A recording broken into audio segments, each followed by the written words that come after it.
Well, ಇವತ್ತಿನ ಒಂದು ವಿಡಿಯೋನ ಸ್ಟೋರಿ ಮೂಲಕ ಸ್ಟಾರ್ಟ್ ಮಾಡೋಣ. ಬೇಸಿಕಲಿ ಒಂದು ಊರಿರುತ್ತೆ, ಆ ಊರಲ್ಲಿ all of a sudden rumour ಹುಟ್ಟುತ್ತೆ. ಏನು ಅಂದರೆ, ನಮ್ಮ ಪಕ್ಕದಲ್ಲಿರೋ ಗುಡ್ಡದಲ್ಲಿ ತುಂಬ ಸಿಲ್ವರು, ಗೋಲ್ಡು, ಈ ರೀತಿಯಂಥ ಪ್ರೀಶಿಯಸ್ ಮೆಟಲ್ಸ್ಗಳಿದೆಪ್ಪ, ಹೆಂಗಾದರೂ ಮಾಡಿ ಎಕ್ಸ್ಪ್ಲೋರ್ ಮಾಡೋಣ ಅಂತಕ್ಕಂಥ ಒಂದು ವಿಚಾರ ಅಂತ ಬಂದಾಗ ಜನಗಳೆಲ್ಲ ಸೇರಿಕೊಂಡು ಡಿಸೈಡ್ ಮಾಡ್ತಾರೆ, ಎಸ್ ಹೋಗ್ಬಿಡೋಣ, ಏನಾಗ್ಬಿಡುತ್ತೆ ನೋಡೋಣ ಅಂತ. ಬಟ್ ಅದನ್ನ ಒಳಗಡೆಯಿಂದ ತೆಗೆದು ಹೊರಗಡೆ ತೆಗಿಬೇಕು ಆ ಮೆಟಲ್ಸ್ಗಳನ್ನ ಅಂತಂದರೆ they need a tool. So ಒಬ್ಬ ಸ್ಮಾರ್ಟ್ ವ್ಯಕ್ತಿ ಅಥವಾ ಬಿಸ್ನೆಸ್ ಮ್ಯಾನ್, ಮಾರ್ವಾಡಿ ಅಂತ ಹೇಳ್ಬೋದು ನೀವು, ಸೊ ಅವರು ಡಿಸೈಡ್ ಮಾಡ್ತಾರೆ ಇವ್ರಿಗೆಲ್ಲ ಬೇಕಾಗಿರ್ತಕ್ಕಂತಹ, ಈಗ ಗುದ್ಲಿ ಇರ್ಬೋದು, ಹಾರೆ ಇರ್ಬೋದು, ಈ ರೀತಿಯಂಥ ಟೂಲ್ಸ್ಗಳೇನಿದೆಯೋ ಆ ಟೂಲ್ಸ್ಗಳನ್ನ ಮಾಡಿ ಅವರಿಗೆ ಮಾರಲಿಕ್ಕೆ ಸ್ಟಾರ್ಟ್ ಮಾಡ್ತಾರೆ. ರೂಮರನ್ನು ನೋಡಿಕೊಂಡು ಎಕ್ಸ್ಪ್ಲೋರ್ ಮಾಡಬೇಕು ಅಂತಕ್ಕಂತಹ ವ್ಯಕ್ತಿಗಳಿಗೆ ಗೋಲ್ಡು, ಸಿಲ್ವರ್ ಈ ರೀತಿಯಂಥ ವಿಚಾರಗಳು ಸಿಗುತ್ತೆ ಇಲ್ವಾ ಗೊತ್ತಿಲ್ಲ, ಬಟ್ ಇದನ್ನ ಪ್ರೊವೈಡ್ ಮಾಡಲಿಕ್ಕೆ ಅಥವಾ ಈ ಒಂದು ಕೆಲಸಕ್ಕೆ ಸಹಾಯ ಮಾಡ್ತಕ್ಕಂತಹ ಟೂಲನ್ನು ರೆಡಿ ಮಾಡಿದಂತಹ ವ್ಯಕ್ತಿ ಒಳ್ಳೆಯ ದುಡ್ಡನ್ನು ಇದರಲ್ಲಿ ಮಾಡ್ತಾರೆ. ಇದೇ ಎಕ್ಸಾಕ್ಟ್ ಸ್ಟೋರಿ ನಮ್ಮ ಸ್ಟಾಕ್ ಮಾರ್ಕೆಟಲ್ಲಿ ಇರ್ತಕ್ಕಂಥ ಸುಮಾರು ವಿಚಾರಗಳು ಕೂಡ ಅಪ್ಲಿಕೇಬಲ್ ಆಗುತ್ತೆ. ವೆರಿ ಇಂಟ್ರೆಸ್ಟಿಂಗ್ ವಿಡಿಯೋ ಇವತ್ತಿಂದು. ಬೇಸಿಕಲಿ ಲಾಸ್ಟ್, ಈಗ ಫಾರ್ ಎಕ್ಸಾಂಪಲ್ 2023 ಇಂದ ನೀವೇನಾದರೂ 1 ಲಕ್ಷವನ್ನು ಇನ್ವೆಸ್ಟ್ ಮಾಡಿದರೆ ಗೋಲ್ಡ್ 2.74 ಲ್ಯಾಕ್ಗೆ ಓವರ್ ಆಲ್ ಪೋರ್ಟ್ಫೋಲಿಯೋ ನಿಮ್ದು ರೀಚ್ ಆಗ್ತಾ ಇದ್ದಂಥದ್ದು. ಇದೇ ಸಂದರ್ಭದಲ್ಲಿ ಸಿಲ್ವರ್ಲಿ 1 ಲಕ್ಷ ಇದ್ದಂಥದ್ದು 4.56 ಲಕ್ಷಕ್ಕೆ ಹೋಗ್ತಾ ಇದ್ದಂಥದ್ದು. ಬಟ್ ಇದೇ ಎಕ್ಸಾಕ್ಟ್ ಸಂದರ್ಭದಲ್ಲಿ ಜಸ್ಟ್ 1 ಲ್ಯಾಕನ್ನು ನೀವು MCX share, in the sense silver, gold, ಈ ರೀತಿಯಾದಂತಹ ಪ್ರೀಶಿಯಸ್ ಮೆಟಲ್ಸ್, ಕಮೋಡಿಟೀಸ್ಗಳನ್ನ ಟ್ರೇಡ್ ಮಾಡ್ತಕ್ಕಂತಹ ಇಂಡಿಯಾದಲ್ಲೇ ಲೀಸ್ಟ್ ಆಗಿರ್ತಕ್ಕಂತಹ one of the monopoly exchange MCX ಅಲ್ಲಿ ನೀವು ಇನ್ವೆಸ್ಟ್ ಮಾಡಿದ್ರೆ ಇವತ್ತಿನ ಕಾಲಕ್ಕೆ ಮೋರ್ ದ್ಯಾನ್ 7 ಲ್ಯಾಕ್ ರುಪೀಸ್ ನಷ್ಟು ಅದು ಗ್ರೋತ್ ಆಗಿರ್ತಾ ಇತ್ತು. ಇವತ್ತಿನ ವಿಡಿಯೋ ಇದೇ ವಿಚಾರಕ್ಕೆ ನಾನು ಡೆಡಿಕೇಟ್ ಮಾಡಕ್ಕೆ ಹೋಗ್ತಾ ಇದ್ದೀನಿ. ಒಂದು ಜಸ್ಟ್ ನಾಟ್ MCX ಅಷ್ಟೇ ಅಂತ ಅಲ್ಲ, ಈ ರೀತಿಯಾದಂತಹ ಒಂದು ಪರ್ಟಿಕ್ಯುಲರ್ ಶೇರ್ಸ್ಗಳನ್ನ, ಅದ್ರ ಹಿಂದೆ ಇರ್ತಕ್ಕಂಥ ಫಂಡಮೆಂಟಲ್ಸ್ಗಳಿರ್ಬೋದು, ಟೆಕ್ನಿಕಲ್ಸ್ಗಳಿರ್ಬೋದು, ರೇಷಿಯೋಸ್ಗಳಿರ್ಬೋದು, ಯಾವ ರೀತಿಯಾಗಿ ಒಬ್ಬ ಸಿಂಪಲ್ ಲ್ಯಾಂಗ್ವೇಜ್ ಅಲ್ಲಿ ಯಾವ ರೀತಿ ಇದನ್ನು ನಾವು ಅರ್ಥ ಮಾಡ್ಕೊಳ್ಬೋದು, ಇನ್ ಡೀಟೇಲ್ ಆಗಿ ನಾನು ಮಾತಾಡಕ್ಕೆ ಹೋಗ್ತಾ ಇದ್ದೀನಿ. Very very important video. ತುಂಬಾ ಜನ ಗೋಲ್ಡ್ ಅಂಡ್ ಸಿಲ್ವರ್ ಅಂತ ಮಾತಾಡ್ತಿದ್ದಾರೆ, ಬಟ್ ಇದನ್ನ ಇವತ್ತಿನ ಕಾಲಕ್ಕೆ ಇವನ್ ವ್ಯವಹಾರಗಳಾಗಬೇಕು ಅಂತಂದ್ರೂ ಕೂಡ ಇನ್ ಬಿಟ್ವೀನ್ MCX ಇರಲೇಬೇಕು. ಇದರಲ್ಲಿರ್ತಕ್ಕಂಥ ಕೋರಿಲೇಷನ್ಸ್ಗಳು ತುಂಬಾನೇ ಇಂಟ್ರೆಸ್ಟಿಂಗ್ ಡೇಟಾ ನಮಗೆ ಸಿಕ್ಕಿರ್ತದೆ. ಈ ಒಂದು ಪರ್ಟಿಕ್ಯುಲರ್ ವಿಡಿಯೋದಲ್ಲಿ ಡಿಸ್ಕಷನ್ ಮಾಡ್ತೀವಿ. ಕೊನೆವರೆಗೂ ನನ್ನ ಜೊತೆ ಇರಿ, ಕಂಪ್ಲೀಟ್ ಮಾಹಿತಿ ನಿಮಗೆ ಅರ್ಥ ಆಗಬೇಕು ಅಂದ್ರೆ. ಮುಂದೆ ಬರೋದಕ್ಕಿಂತ ಮುಂಚೆ ಡಿಮ್ಯಾಟ್ ಅಂಡ್ ಟ್ರೇಡಿಂಗ್ ಅಕೌಂಟ್ ಮೊದಲನೇ ಸ್ಟೆಪ್ ಆಗುತ್ತೆ. ನೀವು ಇನ್ವೆಸ್ಟ್ಮೆಂಟ್ ಜರ್ನಿನ ಸ್ಟಾರ್ಟ್ ಮಾಡಬೇಕು ಅಂತಂದ್ರೆ ಈ ವಿಚಾರವಾಗಿ JM ಫೈನಾನ್ಷಿಯಲ್ಸ್ನವರು ಆಫರ್ ಮಾಡ್ತಾ ಇರತಕ್ಕಂತಹ ಬ್ಲಿಂಕೆಕ್ಸ್ ಆಪ್ ಅನ್ನ ನೀವು ಚೆಕ್ ಮಾಡಬಹುದು. ಟ್ರೇಡಿಂಗ್ ಇರ್ಬೋದು, ಇನ್ವೆಸ್ಟಿಂಗ್ ಇರ್ಬೋದು, ಪವರ್ಫುಲ್ ಆಪ್ ಆಗುತ್ತೆ. ಸುಮಾರು ಫೀಚರ್ಸ್ ಗಳನ್ನ ಇವರು ಪ್ರೊವೈಡ್ ಮಾಡ್ತಾ ಇದ್ದಾರೆ. ಈ ಒಂದು ಬಿಗಿನರ್ಸ್ ಆದ್ರೂ ಕೂಡ ಇವರು ಕೊಡ್ತಾ ಇರತಕ್ಕಂಥ ಫೀಚರ್ಸ್ ಗಳನ್ನ ಯೂಸ್ ಮಾಡೋದ್ರ ಮೂಲಕ ಎಫಿಷಿಯೆಂಟ್ ಆಗಿ ಟ್ರೇಡ್ ಅಂಡ್ ಇನ್ವೆಸ್ಟ್ ಎರಡನ್ನೂ ಕೂಡ ನೀವು ಮ್ಯಾನೇಜ್ ಮಾಡಬಹುದು. ಅಂಡ್ ಬೆಸ್ಟ್ ಪಾರ್ಟ್ ಏನು ಅಂತಂದ್ರೆ, ಇನಿಷಿಯಲ್ ಲೆವೆಲ್ ಅಲ್ಲಿ ಸೆಬಿ ರಿಜಿಸ್ಟರ್ಡ್ ಇರತಕ್ಕಂತಹ ಅನಲಿಸ್ಟ್ಗಳು ಪ್ರೊವೈಡ್ ಮಾಡ್ತಕ್ಕಂತಹ ಕಾಲ್ಸ್ ಗಳೇನಿದೆಯೋ, ಈಗ ಈ ಸ್ಟಾಕ್ ಇಲ್ಲಿಂದ ಎಂಟ್ರಿ ಆಗಬೇಕು ಅಥವಾ ಈ ರೀತಿಯಂತ ಒಂದು ಆಪರ್ಚುನಿಟಿ ಇದೆ, ಇದನ್ನ ವಿತ್ ಡಿಟೇಲ್ಡ್ ರಿಪೋರ್ಟ್ ನಿಮಗೆ ಇವರು ಪ್ರೊವೈಡ್ ಮಾಡ್ತಾರೆ. ಎಂಟ್ರಿ ಇರ್ಬೋದು, ಎಕ್ಸಿಟ್ ಇರ್ಬೋದು, ಸ್ಟಾಪ್ ಲಾಸ್ ಲೆವೆಲ್ಸ್ ಗಳಿರಬಹುದು, ಹಾಗೆ ಕಂಪ್ಲೀಟ್ ಮಾಹಿತಿಗಳಿರ್ತಕ್ಕಂತಹ ರಿಪೋರ್ಟ್ಸ್ ಅಲಾಂಗ್ ವಿತ್ ಕಾಲ್ಸ್ ಒಂದೇ ಆಪ್ ಅಲ್ಲೇ ಒಂದ್ ಕ್ಲಿಕ್ ಅಲ್ಲಿ ನೀವು ಎಕ್ಸಿಕ್ಯೂಟ್ ಮಾಡ್ತಕ್ಕಂಥ ಆಪ್ಷನ್ಸ್ ಅನ್ನ ಇವರ ಆಪ್ ಪ್ರೊವೈಡ್ ಮಾಡುತ್ತೆ. ಅಂಡ್ ಗುಡ್ ಪಾರ್ಟ್, ಹೊಸದಾಗಿ ನೀವು ಸ್ಟಾರ್ಟ್ ಮಾಡ್ತಿದ್ರೆ ನಿಮ್ಮ ಜರ್ನಿ ಅಂತಂದ್ರೆ ನ್ಯೂ ಯೂಸರ್ಸ್ ಗಳಿಗೆ 2 ತಿಂಗಳ ಕಂಪ್ಲೀಟ್ ಫ್ರೀ ಬ್ರೋಕರೇಜ್ ಅನ್ನ ಇವ್ರ ಕಡೆಯಿಂದ ಆಫರ್ ಮಾಡ್ತಾ ಇದ್ದಾರೆ. ಎನಿ ಸೆಗ್ಮೆಂಟ್ ಇರ್ಬೋದು, NSE, BSE, ಯಾವುದೇ ಒಂದು ಎಕ್ಸ್ಚೇಂಜ್ ಇರ್ಬೋದು, ಅಥವಾ FNO ಇರ್ಬೋದು, ಕಮ್ಯುನಿಟೀಸ್ ಇರ್ಬೋದು, ಪ್ರತಿಯೊಂದು ಸೆಗ್ಮೆಂಟ್ ಅಲ್ಲೂ ಕೂಡ 0 ಬ್ರೋಕರೇಜ್ ಅನ್ನ ಹೊಸ ಯೂಸರ್ಸ್ ಗಳಿಗೆ ಇವ್ರ ಕಡೆಯಿಂದ ಕೊಡ್ತಿದ್ದಾರೆ. ಹಾಗೆ ಬ್ಲಿಂಕೆಕ್ಸ್ ಫ್ಲಾಶ್ ಟ್ರೇಡ್ ಅಂತಕ್ಕಂಥ ಫೀಚರ್ ಇವರು ಪ್ರೊವೈಡ್ ಮಾಡ್ತಾರೆ. ಓಪನ್ ಇಂಟ್ರೆಸ್ಟ್ ಇರ್ಬೋದು, ಆಪ್ಷನ್ಸ್ ಗಳ ಟ್ರೇಡಿಂಗ್ ಮಾಡ್ತಕ್ಕಂಥವ್ರಿಗೆ ಅದರಲ್ಲಿ ಇರ್ತಕ್ಕಂಥ ವಾಲ್ಯೂಮ್ ಚೇಂಜಸ್ ಗಳಿರ್ಬೋದು, ಇದನ್ನ ಒಂದೇ ಕಡೆಗೆ ಟ್ರ್ಯಾಕ್ ಮಾಡ್ತಕ್ಕಂಥದ್ದು ಅಷ್ಟೇ ಅಲ್ಲದೆ ಒಂದೇ ಕ್ಲಿಕ್ ಅಲ್ಲಿ ಎಕ್ಸಿಕ್ಯೂಟ್ ಮಾಡ್ತಕ್ಕಂಥ ಆಪ್ಷನ್ ಕೂಡ ಇವ್ರ ಕಡೆಯಿಂದ ಪ್ರೊವೈಡ್ ಮಾಡ್ತಾ ಇದ್ದಾರೆ ಫ್ಲಾಶ್ ಟ್ರೇಡ್ ಮೂಲಕ. ಒಂದು ಪ್ರಾಪರ್ ಫ್ರೇಮ್ ವರ್ಕ್ ಇಟ್ಕೊಂಡು ಪ್ರೊಸೀಡ್ ಆಗಬೇಕಪ್ಪ ಅಂತಕ್ಕಂಥವ್ರಿಗೆ along with app executing demat and trading ಆಪಿನ ಜೊತೆಗೆ ಈ ರೀತಿಯಾದ ಅಡಿಷನಲ್ ಫೀಚರ್ಸ್ ಗಳು ಕೂಡ ಸಿಗ್ತಾ ಇದೆ. ಆಸಕ್ತಿ ಇರತಕ್ಕಂಥವ್ರು ಲಿಂಕ್ ಡಿಸ್ಕ್ರಿಪ್ಷನ್ ಇದೆ, ಚೆಕ್ ಮಾಡಬಹುದು ಒಂದ್ಸತಿ ಈ ವಿಡಿಯೋ ಆದ್ಮೇಲೆ. ಫಸ್ಟ್ ಆಫ್ ಆಲ್, ಯಾವುದೇ ಒಂದು ಶೇರ್ ಅಥವಾ ಬೇಸಿಕಲಿ ಸ್ಟಾಕ್ ಅಂತ ನೋಡ್ತೀವಿ ಅಂತಂದ್ರೆ it's A business, right? Business ಅಂತ ಅಂದ ತಕ್ಷಣನೇ ಏನು ಅವ್ರು ಕೆಲಸ ಮಾಡ್ತಾರೆ ಅನ್ನೋದ್ರ ಬಗ್ಗೆ 100% ಕ್ಲಾರಿಟಿ ನಮ್ಗೆ ಇರಬೇಕು. ಫಾರ್ ಎಕ್ಸಾಂಪಲ್ MCX ನ ಕೇಸ್ ನಾವು ನೋಡ್ತೀವಿ ಅಂತಂದ್ರೆ ಮಲ್ಟಿ ಕಮೋಡಿಟಿ ಎಕ್ಸ್ಚೇಂಜ್ ಹೆಸರಲ್ಲೇ ಇದೆ. ಬೇಸಿಕಲಿ ಕಮೋಡಿಟೀಸ್ ಅಂತಂದ್ರೆ ಏನು, ಈಗ ಪ್ರೀಶಿಯಸ್ ಮೆಟಲ್ಸ್ ಗಳಿರ್ಬೋದು, ಬುಲಿಯನ್ಸ್ ಅಂತ ಕರೀತಾರೆ, ಇಲ್ಲ ಕ್ರೂಡ್ ಆಯಿಲ್ ಇರ್ಬೋದು, ಈ ರೀತಿ, ಅಥವಾ ಇನ್ಫ್ಯಾಕ್ಟ್ ನಾವು ತಿಂತಕ್ಕಂತಹ ಸಾಮಗ್ರಿಗಳು ಇದನ್ನೆಲ್ಲ ಕಮೋಡಿಟೀಸ್ ಅಂತ ಹೇಳ್ತಾರೆ. ಇದಕ್ಕೆ ಇವತ್ತಿನ ಕಾಲಕ್ಕೆ ಭಾರತದಲ್ಲಿ ಎಲ್ಲಾ ವಿಚಾರಗಳು ಟ್ರೇಡ್ ಆಗಬೇಕು, ವ್ಯವಹಾರ ಆಗಬೇಕು ಅಂತಂದ್ರೆ ಒಂದೇ ಒಂದು ಎಕ್ಸ್ಚೇಂಜ್ ಮೇಜರ್ ಆಗಿರ್ತಕ್ಕಂಥದ್ದು MCX. ಅಂಡ್ ಸೆಬಿ ಅಂಡರ್ಲೇನೆ ಇದು ಬರ್ತಕ್ಕಂಥದ್ದು. ಯಾವ ರೀತಿ NSE, BSE ಸ್ಟಾಕ್ಸ್ ಗಳ ವ್ಯವಹಾರ ಮಾಡ್ಲಿಕ್ಕಿದೆಯೋ, ಕಮೋಡಿಟೀಸ್ ಗಳ ವ್ಯವಹಾರ ಇವತ್ತಿನ ಕಾಲಕ್ಕೆ ಭಾರತದಲ್ಲಿ ಮಾಡ್ಲಿಕ್ಕೆ ಇರತಕ್ಕಂತಹ ಒಂದೇ ಒಂದು ಎಕ್ಸ್ಚೇಂಜ್ MCX. ಡೈರೆಕ್ಟ್ ಆಗಿ ಕಮೋಡಿಟೀಸ್ ಗಳು ಟ್ರೇಡ್ ಆಗಿಲ್ಲ ಅಂತಂದ್ರೂ ಕೂಡ ಅದರ ಫ್ಯೂಚರ್ ಅಂಡ್ ಆಪ್ಷನ್ಸ್ ಅಂತ ಕರೀತಾರೆ. ಸಿಂಪಲ್ ಆಗಿ ಹೇಳಬೇಕು ಅಂತ ಅಂದ್ರೆ, ಫಾರ್ ಎಕ್ಸಾಂಪಲ್ ನನ್ನ ಎದುರುಗಡೆ ಒಂದು ಲ್ಯಾಪ್ಟಾಪ್ ಇದೆ. ಲ್ಯಾಪ್ಟಾಪ್ ಇಲ್ಲಿ ಫಿಸಿಕಲಿ ನನ್ನ ಹತ್ರ ಇದೆ, ಬಟ್ ಇನ್ನೊಂದು ಕಡೆಗೆ ನಾನು ಇನ್ನೊಂದು ಮಾರ್ಕೆಟಲ್ಲಿ ಏನು ಮಾಡ್ತೀನಿ, ಈ ಲ್ಯಾಪ್ಟಾಪಿನ ವ್ಯಾಲ್ಯೂ ಏನಿದೆಯೋ ಇದು ಬದಲಾಗ್ತಕ್ಕಂಥದ್ದನ್ನು ಒಂದು ಕಾಂಟ್ರಾಕ್ಟ್ಸ್ಗಳ ಮೂಲಕ ವ್ಯವಹಾರಗಳನ್ನು ಮಾಡ್ತೀನಿ ನಾನು. ಆ ಒಂದು ಕಾಂಟ್ರಾಕ್ಟ್ ಏನಿದೆಯೋ ಅದನ್ನು ಫ್ಯೂಚರ್ ಆ್ಯಂಡ್ ಆಪ್ಷನ್ಸ್ ಡೆರಿವೇಟಿವ್ಸ್ ಅಂತ ಕರೀತಾರೆ. ಸೊ ಆ ಒಂದು ಡೆರಿವೇಟಿವ್ಸ್ಗಳು ಇವತ್ತಿನ ಕಾಲಕ್ಕೆ ಕ್ರೂಡ್ ಆಯಿಲ್ ಇರ್ಬೋದು, ಗೋಲ್ಡ್ ಇರ್ಬೋದು, ಸಿಲ್ವರ್ ಇರ್ಬೋದು, ಇನ್ನೂ ಕಾಪರ್ ಇರ್ಬೋದು, ಜಿಂಕ್ ಇರ್ಬೋದು, ಈ ಎಲ್ಲ ಮೆಟಲ್ಸ್ಗಳು ಹಾಗೆ ಕಮೋಡಿಟೀಸ್ಗಳಿಗೂ ಕೂಡ ಇವತ್ತಿನ ಕಾಲಕ್ಕೆ ಅವೈಲೇಬಲ್ ಇರುತ್ತೆ MCX ಎಕ್ಸ್ಚೇಂಜಲ್ಲಿ. ಆ್ಯಂಡ್ ಇದೇ one of the major strengths ಇವ್ರಿಗೆ ಆಗುತ್ತೆ, ಬಿಕಾಸ್ ಮೊನೋಪೊಲಿ ಬಿಸ್ನೆಸ್ ಆಗ್ಬಿಡುತ್ತೆ ಈ ರೀತಿಯಂಥ ಸಂದರ್ಭದಲ್ಲಿ. ಆಸ್ ಅಪ್ ನಾವು ಡೇಟಾ ನೋಡ್ತೀವಿ ಅಂದರೆ 98.1% ಎಂಟೈರ್ ಇಂಡಿಯಾದಲ್ಲಿ ಕಮೋಡಿಟೀಸ್ ಫ್ಯೂಚರ್ಸ್ ಮಾರ್ಕೆಟ್ ಶೇರ್ ಅನ್ನ ಈ ಪರ್ಟಿಕ್ಯುಲರ್ ಕಂಪನಿ ಹೊಂದಿರುತ್ತೆ. And very importantly this is a key point. Basically recent ದಿನಗಳಾಗಿರ್ತಕ್ಕಂಥ ಬದಲಾವಣೆ ಏನು ಅಂತ ಅಂದರೆ, ನಾರ್ಮಲ್ ಕರೆನ್ಸಿ ಏನಿದೆಯೋ ನಮ್ಮದು, ಈಗ USD ಇರ್ಬೋದು, INR ಇರ್ಬೋದು, ಈ ರೀತಿಯಾದಂತಹ ವರ್ಚುವಲ್ ಕರೆನ್ಸಿನ ಬಿಟ್ಟು ಜನಗಳು ರಿಯಲ್ ಮೆಟಲ್ಸ್ಗಳು ಅಥವಾ ರಿಯಲ್ ಒಂದು ಅಸೆಟ್ಸ್ಗಳ ಮೇಲೆ ನಾವು ಇನ್ವೆಸ್ಟ್ ಮಾಡಬೇಕು ಅಂತಕ್ಕಂತಹ ಒಂದು ಥಾಟ್ ಪ್ರೊಸೆಸ್ಸಿಂದ, ಹಾಗೆ ಗ್ಲೋಬಲ್ ಅನ್ಸರ್ಟಿನಿಟಿ ಇರೋತಕ್ಕಂತಹ ವಿಚಾರಗಳು ಇದೆಲ್ಲವನ್ನ ಗಮನಕ್ಕೆ ಇಟ್ಕೊಂಡಾಗ ಹ್ಯೂಜ್ ವಾಲ್ಯೂಮ್ಸ್ಗಳು almost more than 10x 20x. ಮುಂಚೆ ಈಗ 100 ಜನ ಟ್ರೇಡ್ ಮಾಡ್ತಿದ್ರು ಅಂದರೆ ಇವಾಗ 1000-2000 ಜನ ಟ್ರೇಡ್ ಮಾಡ್ತಾ ಇದ್ದಾರೆ ಈ ಒಂದು ಪರ್ಟಿಕ್ಯುಲರ್ ಎಕ್ಸ್ಚೇಂಜಲ್ಲಿ. ಪ್ರತಿಯೊಂದು ಇನ್ಸ್ಟ್ರೂಮೆಂಟು, ಪ್ರತಿಯೊಂದು ಸಿಂಬಲ್ಸ್ಗೂ ಕೂಡ ಹ್ಯೂಜ್ ವಾಲ್ಯೂಮ್ ಡ್ರೈವ್ ಆಗ್ತಾ ಇರ್ತಕ್ಕಂಥದ್ದು one of the main reasons ಆಗುತ್ತೆ MCX ಶೇರ್ ಇವತ್ತಿನ ಕಾಲಕ್ಕೆ ಹ್ಯೂಜ್ ಗ್ರೋತನ್ನು ಕಂಡಿರ್ತಕ್ಕಂಥ ಕಾರಣ ನೋಡ್ತೀವಿ ಅಂತಂದರೆ. ಆ್ಯಂಡ್ ಅಫ್ಕೋರ್ಸ್ ಈ ಒಂದು ಪರ್ಟಿಕ್ಯುಲರ್ ಕೇಸಲ್ಲಿ ಟರ್ನ್ ಓವರ್ಗಳು ಏನಾಗುತ್ತೋ, ಈಗ 100 ಜನ ಟ್ರೇಡ್ ಮಾಡ್ತಿದ್ದಾರೆ, 100 ಜನಗಳು ಒಂದೊಂದು ಸರ್ಟನ್ ವ್ಯಾಲ್ಯೂಸಲ್ಲಿ ಟ್ರೇಡ್ ಮಾಡ್ತಾರೆ, ಕರೆಕ್ಟಾ? ಸೊ ಆ ಅಮೌಂಟ್ಗೆ ಇಷ್ಟು ಫ್ರಾಕ್ಷನ್ ಅಂತ ಹೇಳ್ಕೊಂಡು ಇವರು ಫ್ರಾಕ್ಷನಲ್ ಚಾರ್ಜಸ್ ಮಾಡ್ತಾರೆ. ಎಕ್ಸ್ಚೇಂಜ್ 0.01%, 0.1% ಈ ರೀತಿಯಾದಂಥ ಒಂದು ಚಾರ್ಜ್ ಏನಿದೆಯೋ, 1 ಕೋಟಿ ಟರ್ನ್ ಓವರ್ ಆದ್ರೂ ಅಷ್ಟೇ 10 ಕೋಟಿ ಟರ್ನ್ ಓವರ್ ಆಗ್ತಿದೆ ಅಂತ ಅನ್ಕೊಳ್ಳೋಣ. ಲಾಸ್ಟ್ 1 ಕೋಟಿ ಆಗ್ತಾ ಇತ್ತು, ಈ ವರ್ಷದಲ್ಲಿ 10 ಕೋಟಿ ಆಗ್ತಿದೆ ಅಂತಂದರೆ 0.1% remains the same. But amount wise ನಾವು ನೋಡ್ತೀವಿ ಅಂತಂದರೆ ಹ್ಯೂಜ್ ಅಮೌಂಟ್ ಇವರಿಗೆ ರೆವಿನ್ಯೂ ಆ್ಯಡ್ ಅಪ್ ಆಗ್ತಾ ಹೋಗುತ್ತೆ. ಇದ್ರ ಬಗ್ಗೆ ನಾವು ಮಾತಾಡ್ತಾ ಹೋಗೋಣ. ನೀವು ಇಲ್ಲಿ ಗಮನಿಸ್ತಾ ಇರ್ಬೋದು, ಓವರ್ ಆಲ್ ರೆವಿನ್ಯೂ ಅಲ್ಲಿ ಇವರ ಒಂದು ಮೇನ್ ಎಲ್ಲಿಂದ ದುಡ್ಡು ಬರ್ತಾ ಇದೆ ಎಂಬುದನ್ನು ನೋಡಿದರೆ, ಟ್ರಾನ್ಸಾಕ್ಷನ್ ಫೀಸ್ ಏನು ಟ್ರಾನ್ಸಾಕ್ಷನ್ ಮೇಲೆ ಇವರು ಫೀಸನ್ನು ಚಾರ್ಜ್ ಮಾಡ್ತಾ ಇದ್ದಾರೋ 86.4% ಟರ್ನ್ ಓವರ್ ಅಲ್ಲಿಂದನೇ ಬರ್ತಾ ಇರ್ತಕ್ಕಂಥದ್ದು ಓವರ್ ಆಲ್ ರೆವಿನ್ಯೂ ವೈಸ್ ನಾವು ನೋಡ್ತೀವಿ ಅಂತಂದರೆ. ಮಾರ್ಜಿನ್ ಮನಿ ಅಂತ ಹೇಳ್ತಾರೆ 8.7%, ಹಾರ್ಡ್ಲಿ ತುಂಬ ಮೈನ್ಯೂಟ್ ಪೋರ್ಷನ್ ಅಂತ ಹೇಳ್ಕೊಂಡು. ಹಂಗೆ ವೇರ್ ಹೌಸ್ ಇನ್ಕಮ್ ಬಂದು ಇವ್ರದ್ದು 1.7% ಇರುತ್ತೆ. So majority of the revenue ಇವ್ರದ್ದು ಡಿಪೆಂಡೆನ್ಸಿ ಇರತಕ್ಕಂಥದ್ದು ಟ್ರಾನ್ಸಾಕ್ಷನ್ಸ್ ಫೀಸ್ ಮೇಲೇ, because it is an exchange. ಇದ್ರ ಬಗ್ಗೆ ಮಾತಾಡ್ತಾ ಹೋಗೋಣ, ಒಂದಕ್ಕೊಂದಕ್ಕೆ ಲಿಂಕ್ ಇರುತ್ತೆ. ಆ್ಯಂಡ್ ಸೆಗ್ಮೆಂಟ್ ವೈಸು ಕೂಡ ಅಷ್ಟೇ, ನಾನು ಆಲ್ರೆಡಿ ಹೇಳಿದೆ. ಪ್ರೀಶಿಯಸ್ ಮೆಟಲ್ ಸ್ಟೋನ್ಸ್ ಇವತ್ತಿನ ಕಾಲಕ್ಕೆ ಇದರ ರಿಲೇಟೆಡ್ ಒಂದು ಸೆಗ್ಮೆಂಟಲ್ಲಿ 76.1%. ಅಂದರೆ ಪ್ರೀಶಿಯಸ್ ಮೆಟಲ್ಸ್ಗಳ ಡಿಮ್ಯಾಂಡ್ ಆಗುತ್ತೆ ಅಂತ ಅಂದರೆ ಡೆಫಿನೆಟ್ಲಿ ಇದಕ್ಕೂ ಕೂಡ ಒಂದು ಡಿಮ್ಯಾಂಡ್ ಕ್ರಿಯೇಟ್ ಆಗುತ್ತೆ ಈ ಒಂದು ಪರ್ಟಿಕ್ಯುಲರ್ ಶೇರ್ಲು, ಬಿಕಾಸ್ ಟರ್ನ್ ಓವರ್ ಜಾಸ್ತಿ ಆಗುತ್ತೆ, ರೆವೆನ್ಯೂ ಕಲೆಕ್ಷನ್ ಜಾಸ್ತಿ ಆಗುತ್ತೆ, ಬಿಸ್ನೆಸ್ ಗ್ರೋತ್ ಆಗುತ್ತೆ, ಶೇರ್ ಬೆಲೆ ಬೆಳೆಯುತ್ತೆ, ಎಕ್ಸ್ಪೆಕ್ಟೇಷನ್ಸ್ಗಳು ಜಾಸ್ತಿ ಆಗೋದ್ರಿಂದ. ಆ್ಯಂಡ್ ಎನರ್ಜಿ ಅಂದರೆ ಕಮ್ಯುನಿಟಿ ಅಂತಹ ಒಂದು ಸೆಗ್ಮೆಂಟ್, ಕಮ್ಯುನಿಟಿ ನ್ಯಾಚುರಲ್ ಗ್ಯಾಸ್ ಅಂತ ಬರುತ್ತೆ, ಆ ಒಂದು ಟ್ರೇಡಿಂಗಿಂದ ಅರೌಂಡ್ 17.8% ಇವರು ರೆವಿನ್ಯೂನ ಗಳಿಸ್ತಾ ಇದ್ದಾರೆ. ಬೇಸ್ ಮೆಟಲ್ಸ್ಗಳಿಂದ 6.1%. ಸೊ ಮೇಜಾರಿಟಿ ಆಫ್ ದ ಒಂದು ಡಿಪೆಂಡೆನ್ಸಿ ಏನಿದೆ ಈ ಒಂದು ಎಕ್ಸ್ಚೇಂಜ್ದು, ಒಂದು ಟ್ರಾನ್ಸಾಕ್ಷನ್ ಫೀಸ್ ಬ್ರಾಡರ್ ಲೆವೆಲಲ್ಲಿ. ಆ್ಯಂಡ್ ಒಂದು ಸ್ಟೆಪ್ ಒಳಗಡೆ ಹೋಗಿ ನೋಡ್ತೀವಿ ಅಂತಂದರೆ ಮೇಜರ್ ಡಿಪೆಂಡೆನ್ಸಿ ಇರತಕ್ಕಂಥದ್ದು ಪ್ರೀಶಿಯಸ್ ಮೆಟಲ್ಸ್ ಮೇಲೆ. ಅಂದರೆ ಸಿಲ್ವರ್, ಗೋಲ್ಡ್ ಈ ರೀತಿಯಾದಂಥ ಪ್ರೀಶಿಯಸ್ ಮೆಟಲ್ಸ್ಗಳ ಮೂವ್ಮೆಂಟ್ ಏನಿರುತ್ತೋ ಇವರ ಓವರ್ ಆಲ್ ಬಿಸ್ನೆಸ್ಗೆ ಇಂಪ್ಯಾಕ್ಟನ್ನು ಜಾಸ್ತಿ ಕೊಡುತ್ತೆ. ಇದ್ರ ಬಗ್ಗೆ ಮತ್ತೆ ಮಾತಾಡ್ತಾ ಹೋಗೋಣ, ಒಂದಕ್ಕೊಂದು ಲಿಂಕ್ ಇರುತ್ತೆ, ಕರೆಕ್ಟಾಗಿ ಗಮನ ಕೊಡ್ತಾ ಹೋಗಿ. ಓವರ್ ಆಲ್ ಬಿಸ್ನೆಸ್ ಬಗ್ಗೆ ನಿಮ್ಗೆ ಒಂದು ಐಡಿಯಾ ಬಂದಿದೆ ಅಂತ ಅನ್ಕೊಳ್ತೀನಿ. ಆ್ಯಂಡ್ ಇವಾಗ ಬರ್ತಕ್ಕಂಥ ಪ್ರಶ್ನೆ ವೆರಿ ಇಂಪಾರ್ಟೆಂಟ್ ಆಗುತ್ತೆ. ಬೇಸಿಕಲಿ ಟರ್ನ್ ಓವರ್ಗಳ ಮೇಲೆ ಇವರು ಹಾಕ್ತಕ್ಕಂತಹ ಫೀಸ್ ಏನಿದೆಯೋ, ಚಾರ್ಜಸ್ ಏನಿದೆಯೋ ಅದ್ರ ಮೇಲೆ ಕಂಪನಿ ನಿಂತ್ಕೊಂಡಿರೋದು ಅಂತ ಗೊತ್ತಾಯಿತು ನಮಗೆ. ಯಾವ ರೀತಿಯಾಗಿ ಇದರಲ್ಲಿ ಬದಲಾವಣೆ ಆಗಿದೆ ಫೈನಾನ್ಷಿಯಲಿ ಅಥವಾ ಒಂದು ಆಪರೇಷನಲ್ ಪರ್ಫಾರ್ಮೆನ್ಸ್ ವೈಸ್ ಅಂತ ಕ್ವಿಕ್ ಆಗಿ ನೋಡೋಣ.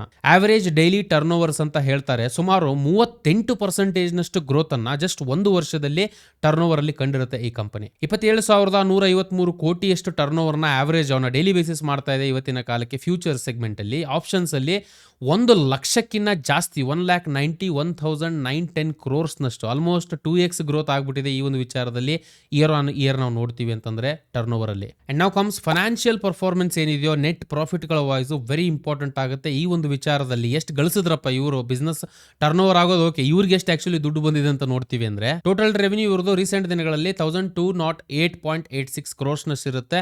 ಪ್ಯಾಟ್ ಅಂತ ಹೇಳ್ತೀವಿ ನಾವು, ಅಥವಾ ಪ್ರಾಫಿಟ್ ಆಫ್ಟರ್ ಟ್ಯಾಕ್ಸ್, ಎಲ್ಲ ಟ್ಯಾಕ್ಸ್ ಕಳೆದು ಹೋಗಿ ಎಲ್ಲ ಆದ್ಮೇಲೂ ನೋಡ್ತೀವಿ ಅಂತಂದ್ರೆ ರಫ್ ಆನ್ ರಫ್ 560 ಕೋಟಿಗಳಷ್ಟು ಲಾಭವನ್ನು ಕಂಪನಿ ಗಳಿಸಿರುತ್ತೆ. ಅಂದ್ರೆ ಮಾರ್ಜಿನ್ ಏನಿದೆಯೋ ದಿಸ್ ಇಸ್ ವೇರ್ ಇವರದ ಸ್ಟ್ರೆಂತ್ ಇರ್ತಕ್ಕಂಥದ್ದು.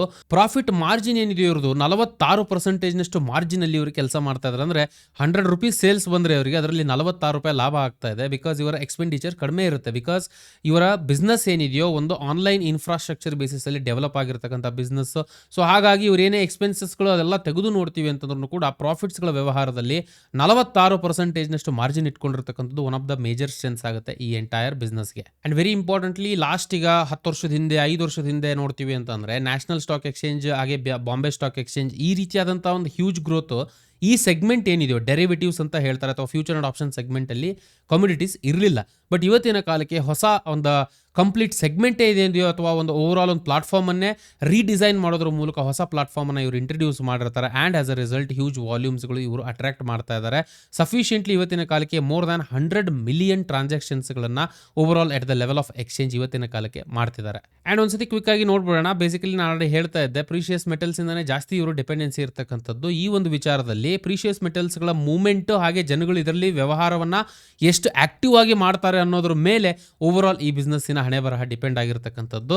ಯು ಕ್ಯಾನ್ ಸಿ, ನಾನು ಓವರಾಲ್ ಒಂದು ಡೇಟಾನ ನಿಮಗೆ ತೋರಿಸ್ತೀನಿ ಇವಾಗ. ಫಾರ್ ಎಕ್ಸಾಂಪಲ್ ನೋಡಿ, 2021-22 ತೀರಾ dull market, silver and gold ಜಾಸ್ತಿ ವಾಲ್ಯೂಮ್ಸ್ಗಳಿರಲಿಲ್ಲ, ಜಾಸ್ತಿ ಜನಗಳು ಬರ್ತಿರಲಿಲ್ಲ. ಒಂದು ಸ್ಮಾಲ್ ಗ್ರೋತ್ ಆಗಿದೆ ಅಂತಂದ್ರೂ ಕೂಡ ಈ ಒಂದು ಪರ್ಟಿಕ್ಯುಲರ್ ಸಮಯದಲ್ಲಿ 2018-19-20 ಬೇಡ, ಅದ್ರ ಹಿಂದೆ ಹೋಗಿ ನೋಡ್ತೀವಿ ಅಂತಂದರೆ ಯು ಕ್ಯಾನ್ ಸಿ ಲಿಟ್ರಲಿ ಏನು ಮೇಜರ್ ಆಗಿ ಒಂದು ಬದಲಾವಣೆ ಆಗ್ತಾ ಇರಲಿಲ್ಲ. ಸೊ ಅಪ್ರಾಕ್ಸಿಮೇಟ್ಲಿ ಒಂದು ಡೀಸೆಂಟ್ ಗ್ರೋತು 4 ವರ್ಷದಲ್ಲಿ 60-50%. ನಾರ್ಮಲ್ ಒಂದು ಶೇರ್ ಯಾವ ರೀತಿ ಮೂವ್ ಆಗಬೇಕು ಅವ್ರದ್ದು ಲಾಂಗ್ ಟರ್ಮ್ ಆ ರೀತಿಯಾದಂಥ ಒಂದು ಗ್ರೋತ್ ಇದ್ದಂಥದ್ದು.